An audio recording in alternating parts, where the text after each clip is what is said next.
Red book రాజ్యాంగం అనేది అమల్లో ఉన్నది అనేది ఆయన మళ్ళీ రిపీటెడ్గా చెప్పాల్సిన అవసరం లేదు. అది అమల్లో ఉంది. చాలామంది మీద అన్యాయంగా అక్రమంగా కేసులు పెడుతున్నారు, అన్యాయంగా అక్రమంగా జైల్లో నిర్బంధిస్తున్నారు. We don't care all these things.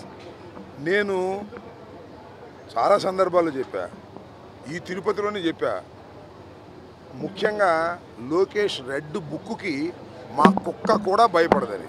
మేము భయపడటానికి సిద్ధంగా లేవు. జైలుల్లో పెట్టుకుంటాడో, లేక దొంగ కేసులు పెట్టుకుంటాడో, లేకపోతే పోలీసుల చేత కొట్టిస్తాడో, దేనికైనా సిద్ధపడే రాజకీయాల్లో ఉన్నావు లోకేష్ అని గుర్తుపెట్టుకోమని మనం చేస్తున్నా. ఇవాళ నీకేదో పవర్ ఉందని పండగ చేసుకుంటేనో, నీకేదో పవర్ ఉందని మా మీద దౌర్జన్యం చేస్తేనో రాబోయే కాలం ఎలా ఉంటుందో కూడా ఒక్కసారి ఆలోచించుకుంటే మంచిది. నాకు ఆలోచన జ్ఞానమే లేదు. నా రెడ్ బుక్ ఉంది, నా దగ్గర పోలీసులు ఉన్నారు, ఎంతకైనా తెగిస్తాను, ఎన్ని అక్రమ కేసులైనా పెడతాను, ఎంతమందినైనా జైల్లో పెడతాను అని నువ్వు భావిస్తే దీనికి ప్రతిఫలం లోకేష్ అనుభవించక తప్పదు రాబోయే కాలంలో. ఇవాళ్లతోనే పని అయిపోలేదు. ఇళ్ళకి పండగ అయిపోయిందా? పండగ చాలా ఉందిగా, చాలా పండగలు ఉన్నాయి, చాలా పండగలు వస్తాయని కూడా ఈ సందర్భంగా నేను చెప్పదలుచుకున్నాను. కాబట్టి Lokesh is a immatured politician. అతనికి కక్ష సాధించటం తప్ప రాష్ట్ర అభివృద్ధి తెలియదు.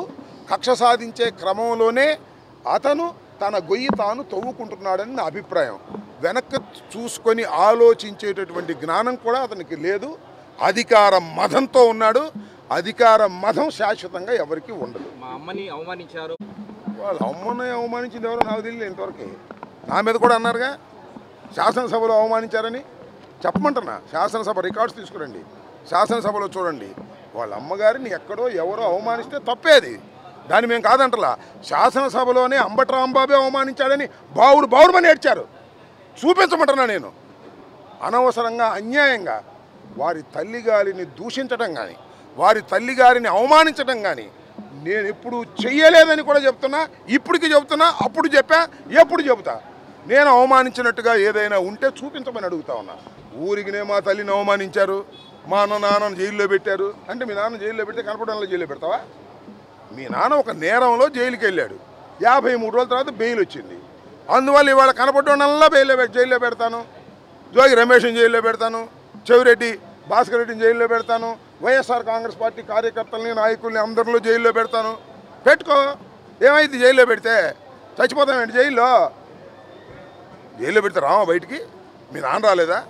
జగన్మోహన్ రెడ్డి రాలేదా? ఏంటి ఇవన్నీ మాకేం కొత్త కాదని కూడా ఈ సందర్భంగా నేను మనవి చేస్తున్నాను.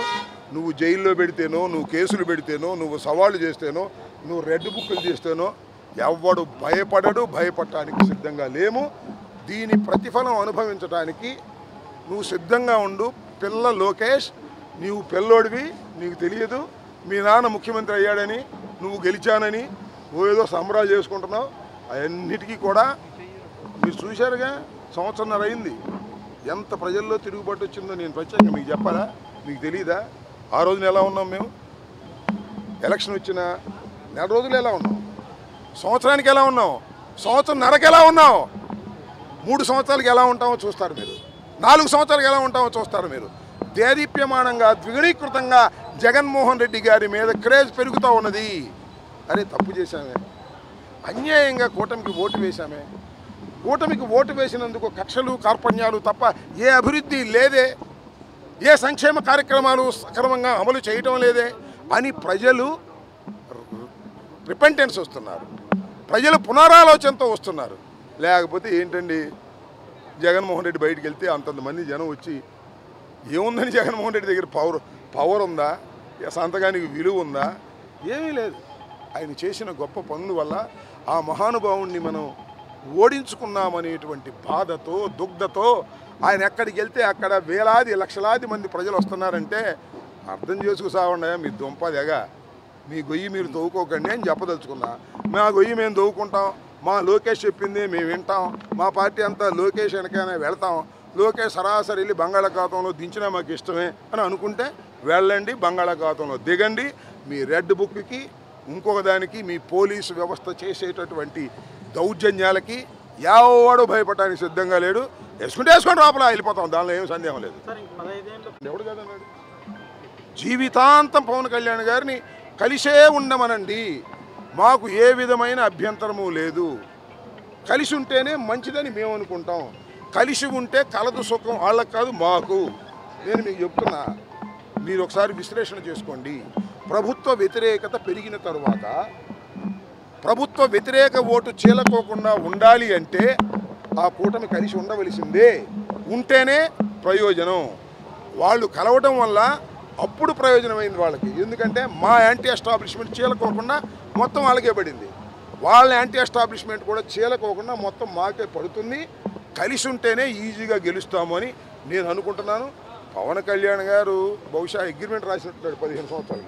15 సంవత్సరాలకే కాదు, మొత్తం జీవితాంతం కలిసిమెలిసి ఉండండి ఆయన, మాకేం అభ్యంతరం, మాకేం అభ్యంతరం లేదు. ఒకవేళ లోకేష్ ముఖ్యమంత్రి అయితే లోకేష్ దగ్గర ఉప ముఖ్యమంత్రి చేయ, మాకేం అభ్యంతరం లేదు. మాకు ఏ విధమైన అభ్యంతరం లేదు. నేను వాళ్ళ దగ్గరే కలిసి ఉంటాను, అక్కడే పడి ఉంటాను అనుకుంటే మాకేం అభ్యంతరం లేదు. నేను అడుగుతా ఉన్నా, అయ్యా పవన్ కళ్యాణ్ గారు, మేము పోరాట యోధులు అన్నారు, అన్యాయం జరిగితే సహించమన్నారు. శాసనసభలో బాలకృష్ణ గారు మీ అన్నగారిని అవమానిస్తే మాట్లాడలేదే.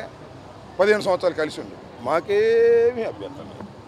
అయ్యా పవన్ కళ్యాణ్ గారు, నీకు ఓటేసిన వాళ్ళు నువ్వు చెబితే నమ్మి కాపులందరూ ఓటేశారు కదా చంద్రబాబు నాయుడు గారికి. నేను నమ్ముతున్నా, కాపులు చంద్రబాబుకు ఓటేశారు. చంద్రబాబు మీద ప్రేమతో కాదు, కేవలం పవన్ కళ్యాణ్ గారి గ్యారంటీ కార్డుతో వేశారు. కాపుల్ని చంపుతుంటే నోరెత్తలేదే. 15 సంవత్సరాలు కలిసి ఉండ, మాకేం అభ్యంతరం లేదు. మీ పోరాట పటిమని గంగలో ముంచేయండి, మాకేం అభ్యంతరం లేదు. 15 సంవత్సరాలు కలిసి ఉండండి, చంద్రబాబుని భుజానెత్తుకోండి, లోకేష్ను కూడా ఇంకో మాకు భుజానెత్తుకోండి, మాకేమీ అభ్యంతరం లేదు. 15 సంవత్సరాలు కాకపోతే జీవితాంతం కలిసి ఉండవలసిందిగా వారిని ఆశీర్వదిస్తాం.